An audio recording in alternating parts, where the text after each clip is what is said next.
Al-Jahiz was one of the first Muslim scholars to actually address this issue of anti-black racism, which was quite prevalent, unfortunately, in the Muslim community. And fighting against like the Arabs in terms of not physically, but like in terms of intellectually, in terms of non-Arab culture, and that's why you got like the book like Fakhr Sudan, where he's celebrating some of the maligned people, the marginalized people like Black Africans, but he wasn't speaking about it from an apologetic standpoint. He was very forthright in his views, and he was defending Black people, defending Africans, and talking about the contributions, like I said, that Black people have made in world history. And he was quite an antagonistic character as well, because he was also like, even the name of his book, Fakhr Sudan, al-Bidan, how would you translate it? The boast of Black people over white people.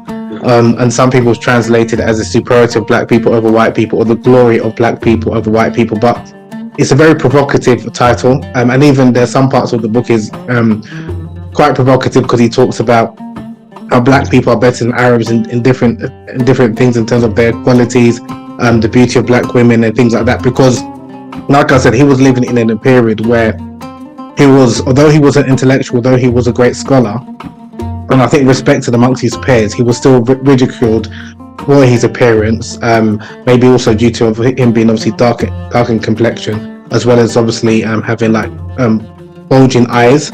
And he was ridiculed for that. So he used a lot of wit and humor to address his contemporaries, and also talk about like this whole idea that Black people are inferior to Arabs.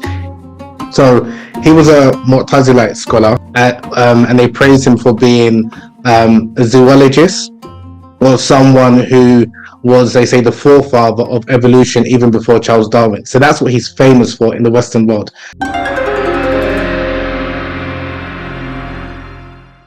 First of all, thank you for coming. It's definitely always a pleasure and an honor to have you here.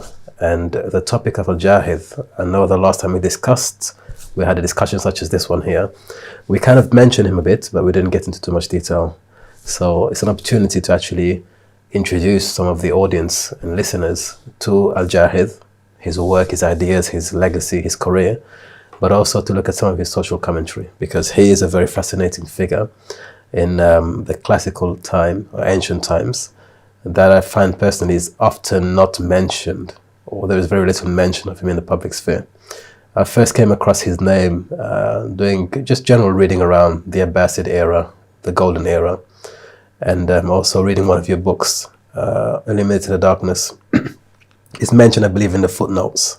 So his name does appear here and there, but it's never in its own right given, the due respect, or you could say admiration, that I believe he deserves. So tell us a bit more about Al-Jahiz, and when did you first come across his work? What was your first impression? How did that begin?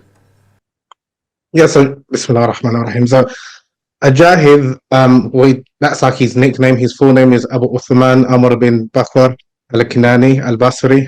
So he's famously known as Al-Jahiz, referring to some scholars say he had an eye deformity. Other scholars say that it's because he's got goggled eyes. So that's what Al-Jahiz means.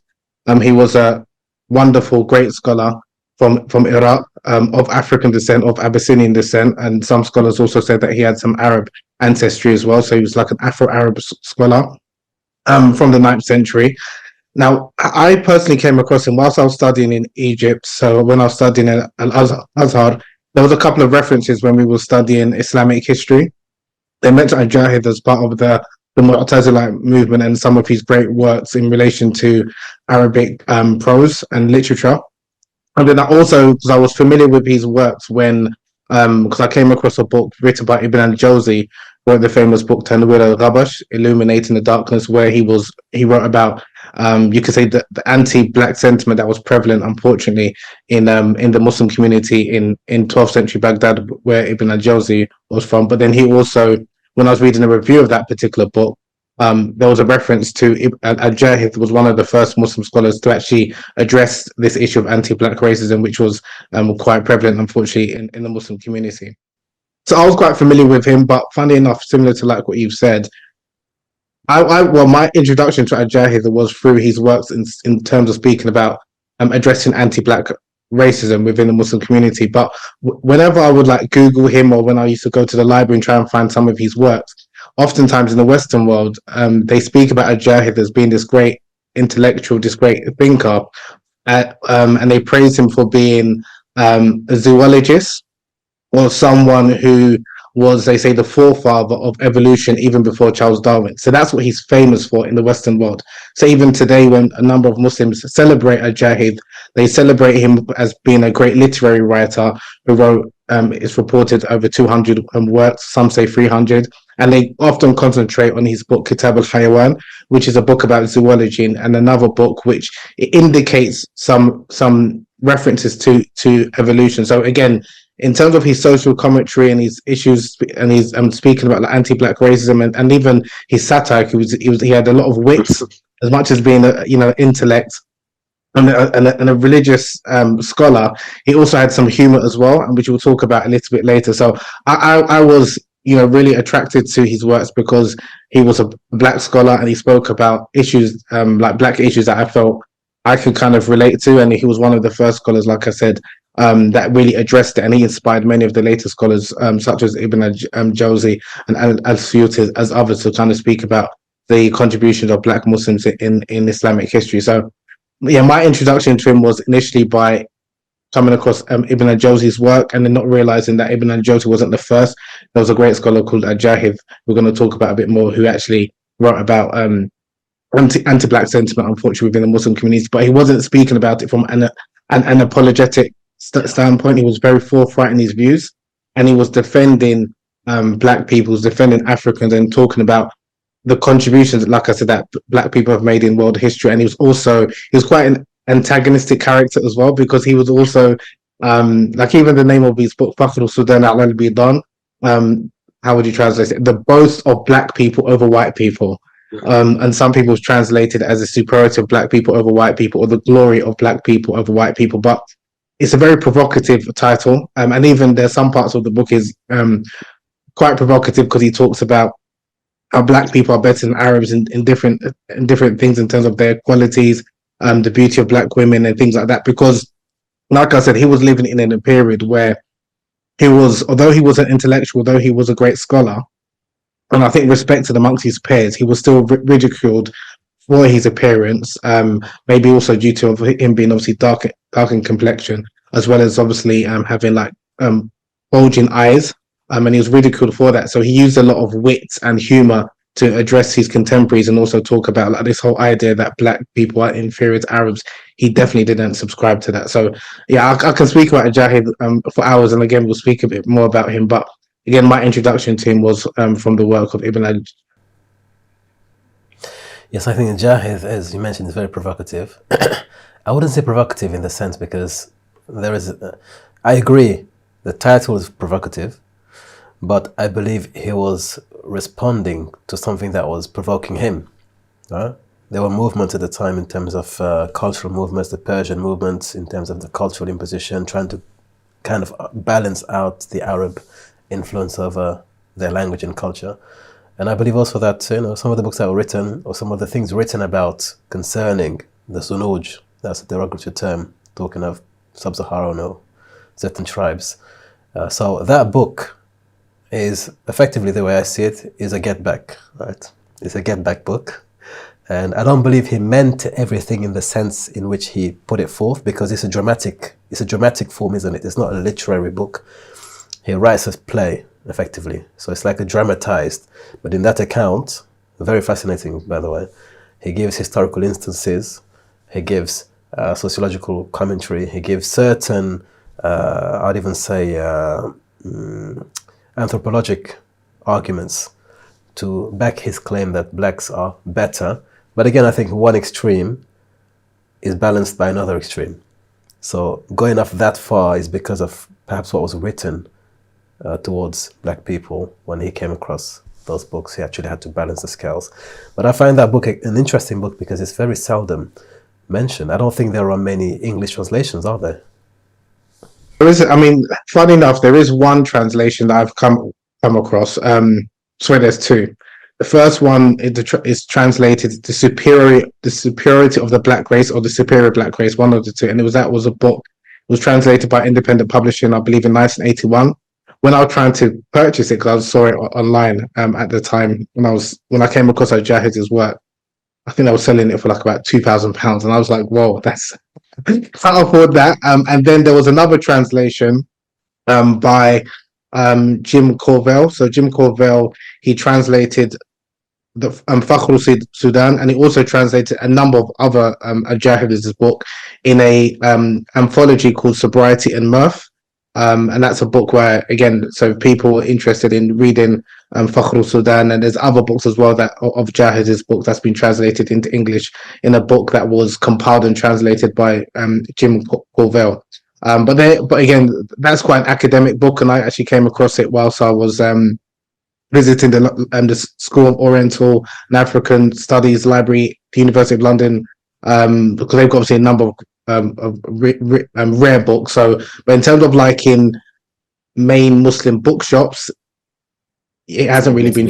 Yeah, and a lot of people are not really aware of it. And I think also one of the reasons, probably I should have explained a bit more about Jahid's background and the Abbasid period in which he resided, just to give people some more context.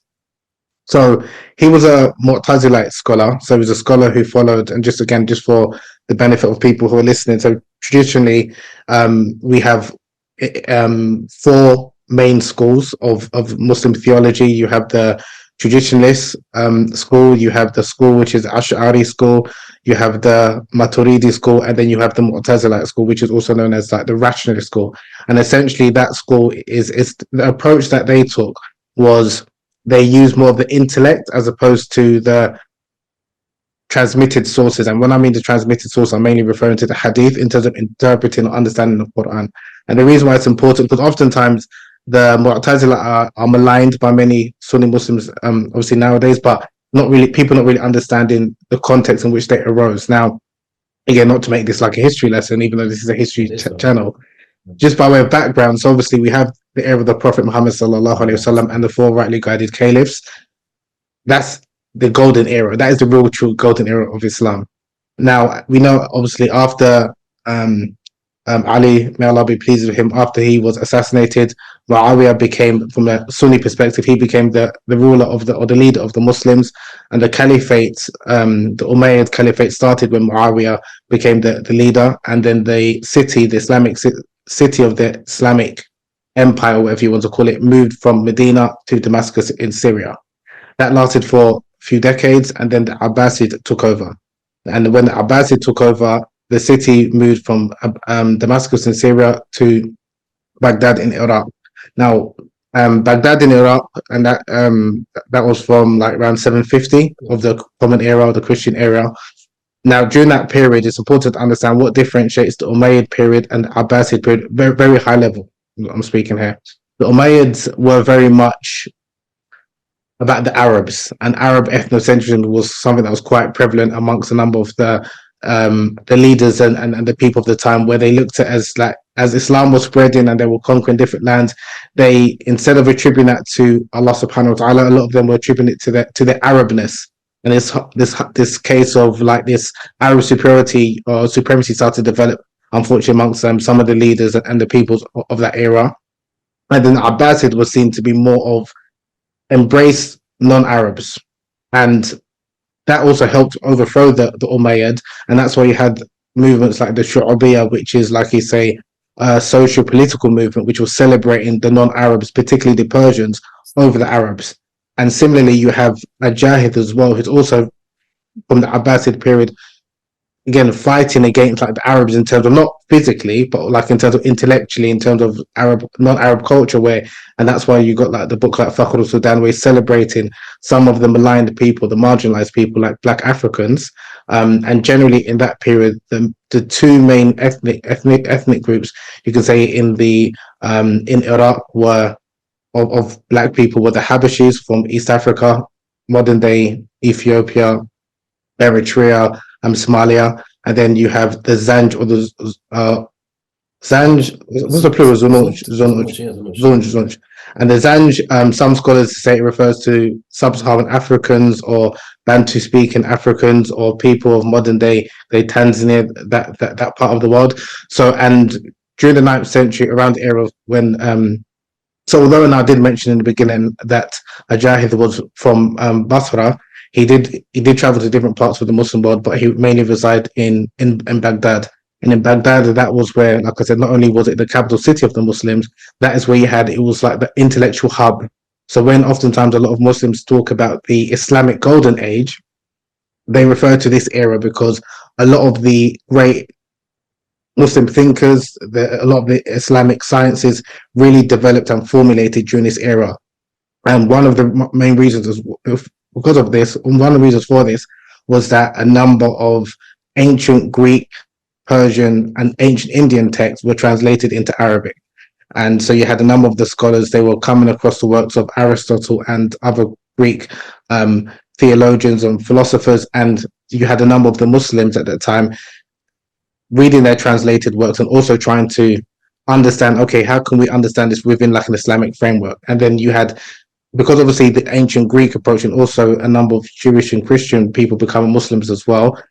And then you also had a number of people who were fabricating prophetic traditions, fabricating hadiths, and attributed them to the Prophet Muhammad, peace be upon him. So because of, again, it's important to understand the context in which Jahid was living in. So you had a number of, like I said, fabricated hadiths in relation to theology. You had a number of like fables, number of stories.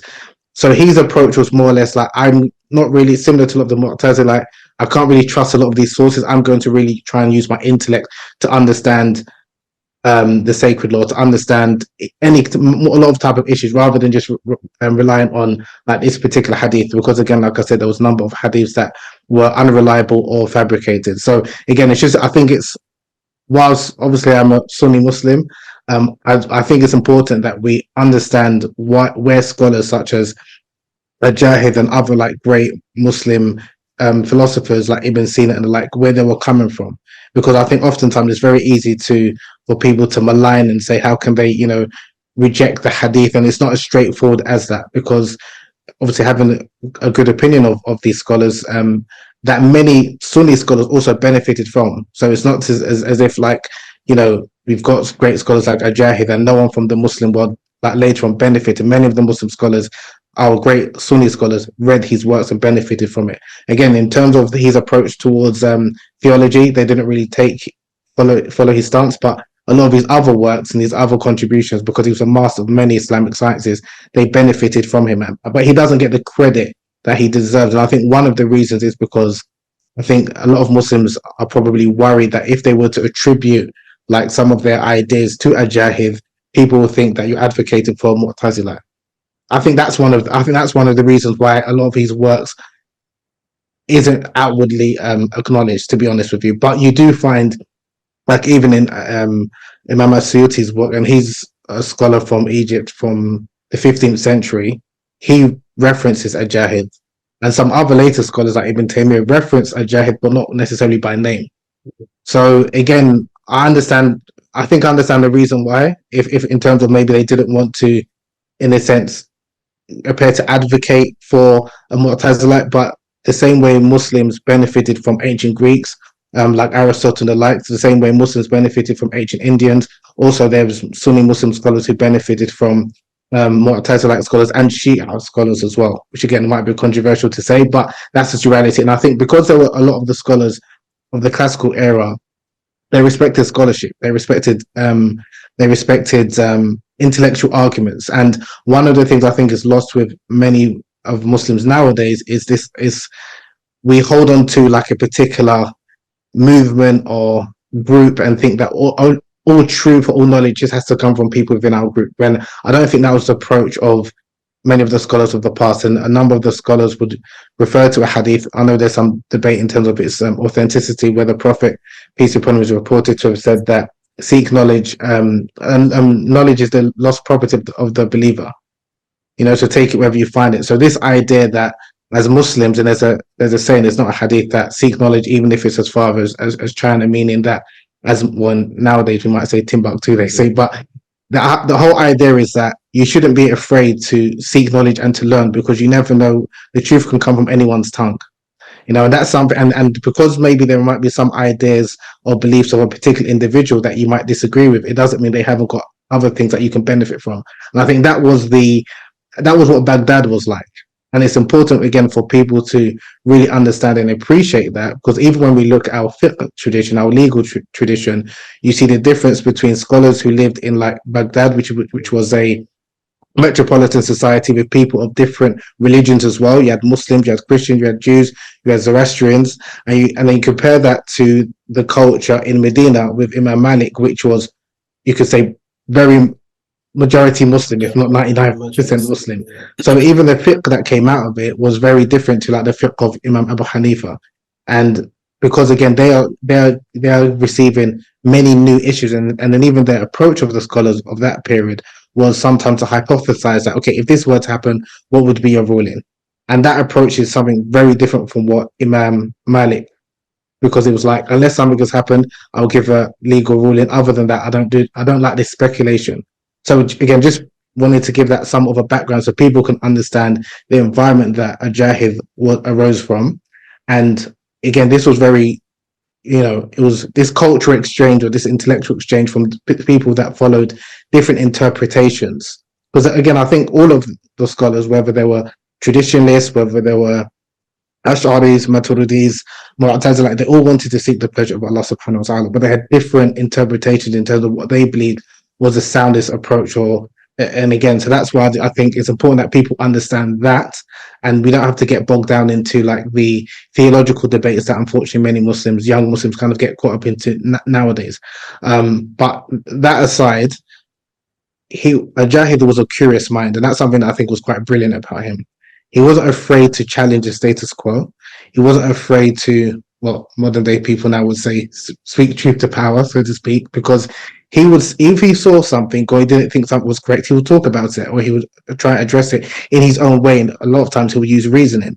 Now, what's quite interesting, why I found him to be really captivating scholar and reading his work, was because he wasn't just relying on Quran and Hadith. And the reason why I'm saying that is because he's speaking to people, he's addressing some people who are not Muslim. So the same way, if you're going to have a debate with someone, and someone, for example, is not a Muslim, you're not just going to mention the proofs based on a version of Quran or Hadith, because they might not believe, they're not Muslim in the first place. Or someone who's maybe a Mu'tazila, he's not just, if it's not explicitly stated in the Quran, he will use reason, he will try and use logical arguments, not use a report from the Prophet Muhammad, peace upon him, because like I said, at that period there was a number of people who were skeptical of Hadith. So again, he's reasoning in terms of the way he would present his arguments, and again, and he would use, like I said, satire, he would use humor, he'll present arguments that, and he says something which is really, what I found really brilliant, where he mentions that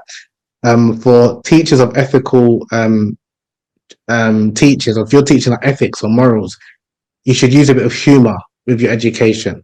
So it's not just about dry, like information, data. You need to entertain as well, educate somewhat. And that's why I think many Muslims of today may be quite shocked by some of his writings, because it can come across as quite explicit and things like that. But he also does state that even, and again, he was from the 3rd century of the Islamic calendar, or the 9th century of the Common Era. He even states that scholars of the past, or the companions of the past, they had more of a they wasn't as prudish, shall we say, as even the scholars of his era, of the 9th century. So it just shows that attitudes did change even in early Islam. As much as we like to, and I think again, as much as we like to romanticize Islamic history, or think that all of the scholars were one way, there was different scholars who had different tolerance levels, had different characteristics as well, and qualities. So I think he's one scholar that, to be honest, when I'm reading his work, I feel like I'm reading a human being, if that makes sense. I'm not just reading data.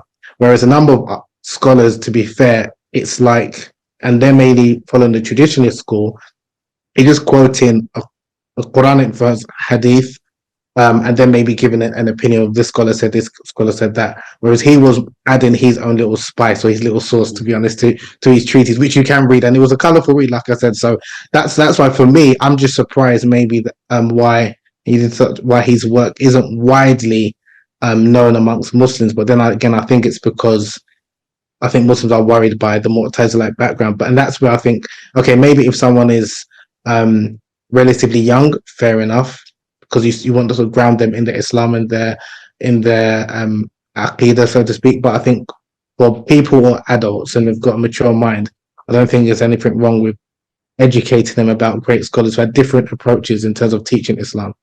Well, And it wasn't always teaching Islam, so it's important that I kind of clarify that. Because we're talking about social issues, which we'll talk a little bit about later. yeah, he wasn't a unique candidate in that sense because the state policy at the time was the Mu'tazili creed anyway. So the majority of those scholars who lived in Baghdad were either of that school of thought or at least tolerant of it. So that was an epoch of, I would say, the golden age of the Rationalists, and he was one of the most preeminent figures in that sense. But his topic, his choice of topics is very diverse. From zoology, as you mentioned, Kitab al-Hayawan, 7 volumes, goes into very great detail. He's writing about different species. That's where we get the idea that he may have been a precursor to Darwin when it comes to the concept of evolution, but also skits or sketches, I guess what we would call today, in terms of caricatures. He would write about quite interesting anecdotes, funny anecdotes, but also social commentary.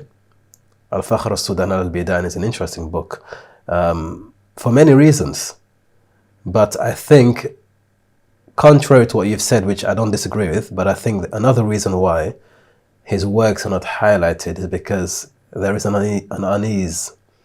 He was a very sharp critic, a very sharp and unrelenting cultural critic. He wasn't mincing his words when he said certain things. And whereas today we kind of, we touch upon a topic very, very mildly, right? He went for the punch and he didn't pull back. So I read through Al-Fakhr, certain chapters, certain parts, as part of another research. So he's quoted in different books of history. And I'll give you an example. When we talk of the Umayyads, and when Yazid sends an army to Medina, which eventually becomes the massacre of Harra. I don't call it battle, it wasn't a battle, it was a massacre of Harra. Al-Jahiz mentions that in Al-Fakhr, right? So you have a group of black people, Sudanese, and a group of white people, Arabs or Persians. And one of the retorts that Al-Jahiz puts in the mouth of the blacks towards the white is, what did we do to your women when we entered Medina with our large members, right? In a very crude way. Because there was a rape, there was a mass violation of the women of Medina, and the armies coming from Kufa, they had black mercenaries in the army. And so one of the most brutal attacks in terms of touching someone's honor and pride is to talk of their women. And he mentions that in Al-Fakhr, right? So it's a very, very direct kind of, you could say, attack in that sense. But having said that, I don't consider him a racist. As I said before, I think he was responding to something that was already, if you read the other books, you'll understand the levels to which certain comments you can go. But he was also a very, very keen Arabist, one of the greatest, in fact, when it comes to Arabic literature. So he wasn't somebody who hated Arabs or Arab culture. He was at the very epitome of Arab literature, adab, effectively. And to some degree, he was a proud Arabist, especially when he spoke against the Persian proponents for their culture. He stood strong when it comes to the Arabic language and culture. So he's a very dynamic figure in that sense. Which part of the Fakhr Sudan did you find most interesting, or any anecdotes from the book that you want to share with us, inshallah? Because it's not a book people are going to be able to get in English. So give us a bit of a few extracts of that. I was thinking of similar to the passage that you mentioned in relation to about women, but I wasn't going to use that one. It was when he was talking about how, and I think this is obviously, I think, really important, when he was talking about how, when he was talking about how the Arabs of the past, they had no issue intermarrying with black women, whereas now it's kind of seen as dishonor. And he was trying to talk about how, like, he was saying that what's happened, like, before there was no issue or Arabs marrying, black African women and black men marrying Arab women, whereas now, again, because of their pride, he was saying that now that you look down upon us. And then he said something beautiful, where he used expression talking about how beauty is basically about custom. So this idea that Arabs are more beautiful or are more attractive than Arabs, it's based on custom. So and he said the same way we black men don't look at white women, you white men don't look at black women, kind of thing. meaning it's all relative. And I think that's very empowering, especially for Black people nowadays, where I often come across or find people maybe who reach out, especially for Black people living in as a minority amongst Muslims, thinking, okay, how do they feel a sense of pride or feel see themselves in the religion? And I always try to explain to them that I can understand it can be very difficult if you're in a minority, but you shouldn't be seeking validation from someone who doesn't acknowledge you. And I think that's important. I think it's easy for someone to say, or maybe someone doesn't need that message if they're in obviously predominantly with Black people, because you appreciate Black men will appreciate Black women, vice versa. But if you're a minority where you're seeing a lot of the religious figures, a lot of the scholars who are speaking ill of or denigrating Black people, Black culture, or Black women, you can buy into it and think that's what the religion is teaching. And he makes an interesting point, which is very important, that he's talking about when we talk about beauty, it's relative and it's determined based on culture. And it's important that a scholar says that, because you will find, which again, I'm sure you're very familiar with, is that a lot of scholars, for example, the Maliki madhab will say, giving fatwas saying that white women are more not only more attractive, but they are better wives and better to choose as opposed to Black women. And again, someone who doesn't understand the context, and again, I'm not making excuses for any of these scholars, but someone who doesn't understand the context, someone who doesn't understand that this is their opinion, might think that this is from Islam. Inherently, exactly. And that's why it's important that you have that counter narrative. And that's why I think Jahid is great for that, because if you read, even up until today, a number of non-Black people who talk about like this issue, they just say, oh, it doesn't matter because even though she was Black, she was a pious lady. So it's this idea that Allah doesn't look at your figures. That's incidental. It's not important. So even though you're not as attractive, but still you've got other qualities that men can find attractive. And it's like, and for me, and this is something again. When I was looking at Jahid's approach, like I said in the beginning, he was very unapologetic, and he was someone who, again, like I said, he wasn't afraid. And again, the story you mentioned about how taking the women of Medina, Medina. That's basically, taking the women of Medina. This is a counter narrative here. For those who read the Arabic, he's very straight with it, right? And he does it in a mocking way. There's a psychological play. You don't like Black men taking your women, but the men in the army of Yazid did so. And he goes on to boast about the manhood of these Black men, right? And it's interesting because, look, I think when we talk of the ancient classics, we don't expect this kind of literature. Yeah? There is a decorum, there was a level of,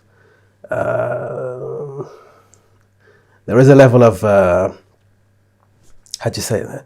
There is decorum, there's a level of, I wouldn't say respect, we don't expect it from that earlier generation. But it is important to, again, another thing I want to make very clear is that Al-Jahiz was living at a time, literally when he died in 869, 1 year later, the greatest revolution, the greatest race-based revolution in Islamic history sparked off, the Zanj revolt, right?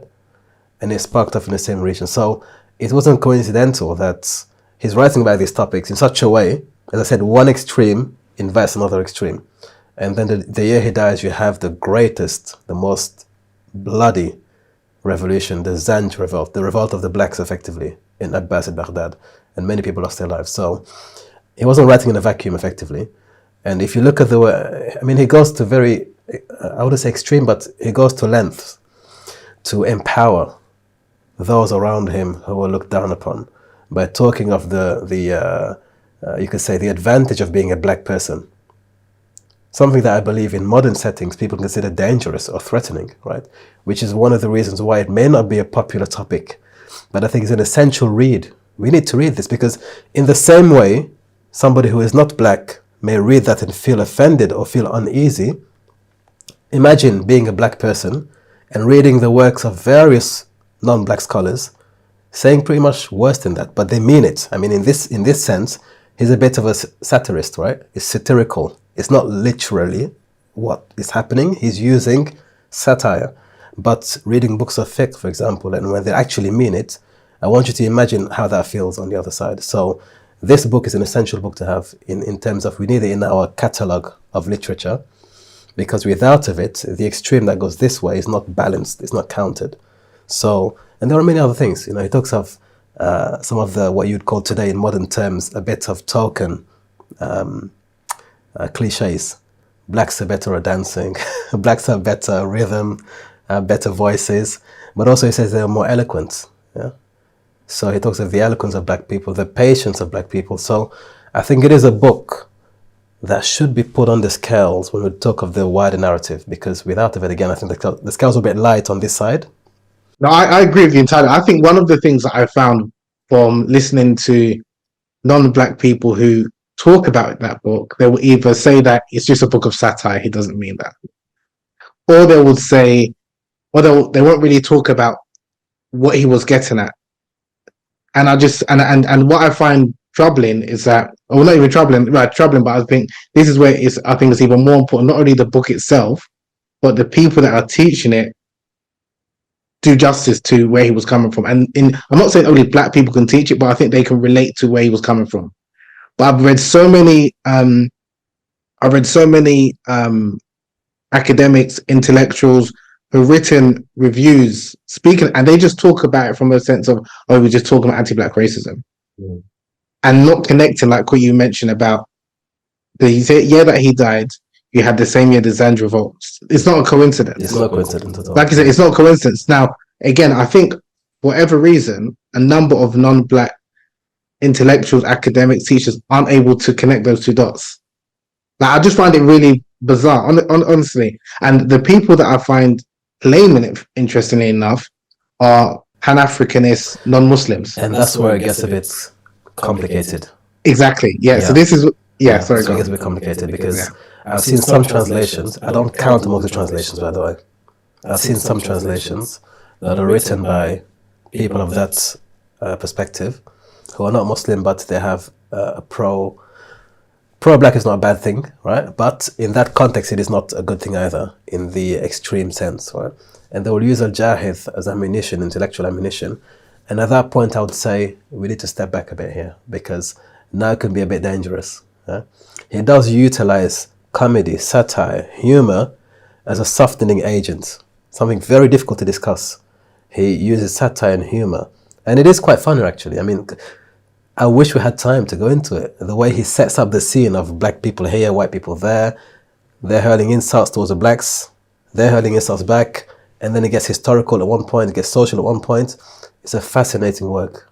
It's a tremendous work, honestly. But I feel that there are fault lines that, if it isn't interpreted properly, it can fall either way. As you said, it can either be dismissed as just being a comedy skit, right?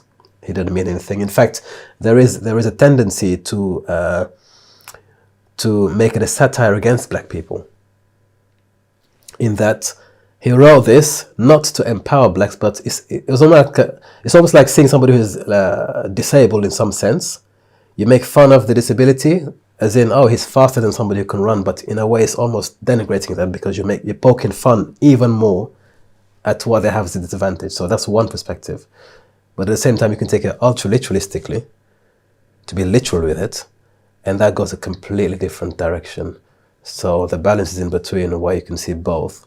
But I find him interesting for that reason. He's atypical of that genre. He's atypical. Much like Ibn Hazm. Ibn Hazm was also atypical, right? He wasn't a Mu'tazili, but he was a Zahiri, which is another, it's not a mainstream Sunni, but it is a bit off the scales. But he was different in that how he spoke of things, how he wrote things was very, very, very captivating. So tell us a bit more about his social commentary, actually, because you mentioned a bit about, tell us about his social commentary pertaining to maybe relationships, women.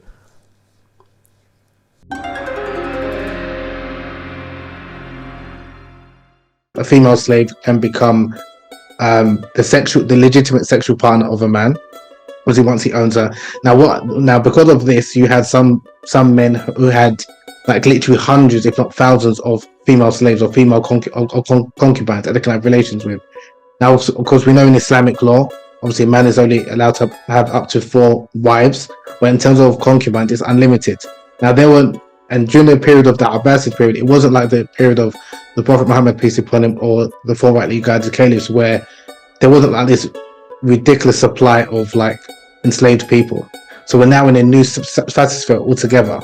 And what you had is a number of the Muslims, and this is what Al-Jahiz was speaking about, they started to prefer slave women over even their own wives. Really? The reason being is because Muslim women who are free, they have to wear the hijab.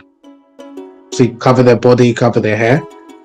Whereas if you're an enslaved woman, you don't have to wear the hijab. In fact, you're not supposed to fully cover, you're not supposed to wear the jilbab like a free woman. And there's reports, I know that some Muslims might be shocked by this, but there's even reports that Umar ibn Khattab rebuked a slave woman who was dressing like a free woman and told her that you shouldn't be wearing the jilbab like a free woman. The hijab is legislated for a free woman.